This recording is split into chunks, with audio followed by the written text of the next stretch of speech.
નમસ્કાર વિદ્યાર્થી મિત્રો, B semester 3 subject Indian constitution chapter number 4. વિદ્યાર્થી મિત્રો, આ મોસ્ટ ઇમ્પોર્ટન્ટ ક્વેશ્ચન છે, એક્ઝામમાં પૂછી શકાય એવો ક્વેશ્ચન છે.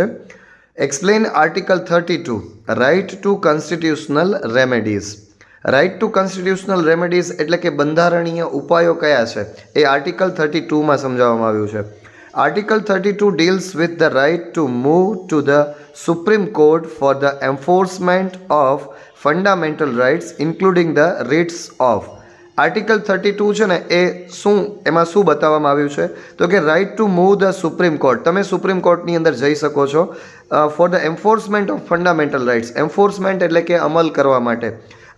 તો જે કોઈ પણ બંધારણીય ફંડામેન્ટલ રાઇટ્સ છે, જે આપણા મૂળભૂત અધિકાર છે, એમાં કેટલા પ્રકારની રીટ્સ છે. રીટ્સ એટલે કે આદેશ, જે આપણે કોર્ટની અંદર રીટ કરતા હોઈએ છીએ એની વાત છે. તો એવી કઈ રીટ છે? તો નંબર 1 હેબિસ કોર્પ્સ. હેબિસ કોર્પ્સનો મિનિંગ શું થશે તો કે means to produce a body of, એટલે કે કેદીને કોર્ટની સમક્ષ હાજર કરવાનો લેખિત હુકમ છે, એ છે હેબિસ corps. Number 2 મેન્ડામસ. મેન્ડામસ means uh command. Command એટલે કે આદેશ. ત્યાર પછી થર્ડ નંબર છે પ્રોહિબિશન. પ્રોહિબિશન એટલે પ્રતિબંધ, મીન્સ ટુ ફોરબીડ, આપણે જેને મનાઈ કહીએ તે. ત્યાર પછી છે સર્ટ્યોરરી. સર્ટ્યોરરી એટલે કે પ્રમાણપત્ર થાય, મીન્સ ટુ બી સર્ટિફાઈડ.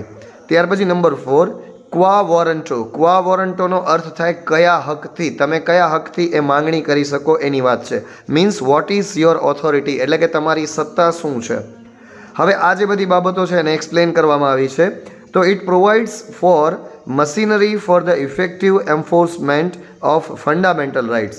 હવે આ જે બધી રીટ્સ છે એ શું પૂરું પાડે છે તો કે તંત્રને છે ને એક અસરકારક અમલીકરણ થઈ શકે, કે જે મૂળભૂત હક છે એનું અસરકારક રીતે અમલ કેમ થાય એ આપણને બતાવે છે.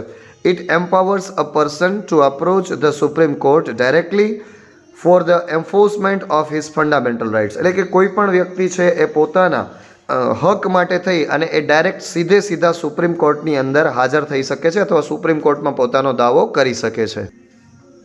ત્યારબાદ right to constitutional remedies cannot be suspended except otherwise provided in the constitution. For example during emergency, કે ઇમરજન્સી છે, કટોકટી સિવાય છે ને કોઈ પણ પ્રકારનો જે રાઇટ છે, જે બંધારણીય રાઇટની બંધારણીય અધિકાર છે, એને આપણે સસ્પેન્ડ કરી શકતા નથી. Doctor Ambedkar calls this article the very soul and heart of the constitution. Doctor Ambedkar જે બંધારણના ઘડવૈયા હતા, એમણે કહ્યું છે આ આર્ટિકલ નંબર 32 માટે શું કહ્યું છે કે the very soul and heart of the constitution. આ બંધારણ આર્ટિકલ 32 છે એ શું છે તો કે આત્મા છે અને હૃદય છે. કોનું? કોન્સ્ટિટ્યુશનનું, બંધારણનું. It is a fundamental right. આ એક મૂળભૂત અધિકાર છે which states that individuals have the right to approach the supreme court seeking enforcement of other fundamental rights recognized by the constitution. બંધારણ દ્વારા જેમ બીજા અધિકારો આપવામાં આવ્યા છે, એમ આર્ટિકલ નંબર 32 છે એ પણ દરેક વ્યક્તિ માટે વ્યક્તિગત રીતે એ વ્યક્તિ છે એ સુપ્રીમ કોર્ટનો સંપર્ક કરી શકે અને સુપ્રીમ કોર્ટની અંદર પોતાનો દાવો અથવા તો હક રજૂ કરી શકે, એના માટેનો આર્ટિકલ નંબર 32 છે. તો વિદ્યાર્થી મિત્રો, આ ક્વેશ્ચનને સારી રીતે સમજવાનો પ્રયત્ન કરજો. સિમ્પલ લેંગ્વેજમાં લખેલો છે અને સારામાં સારી રીતે તમે લખી અને સારા માર્ક્સ મેળવી શકશો. ધન્યવાદ.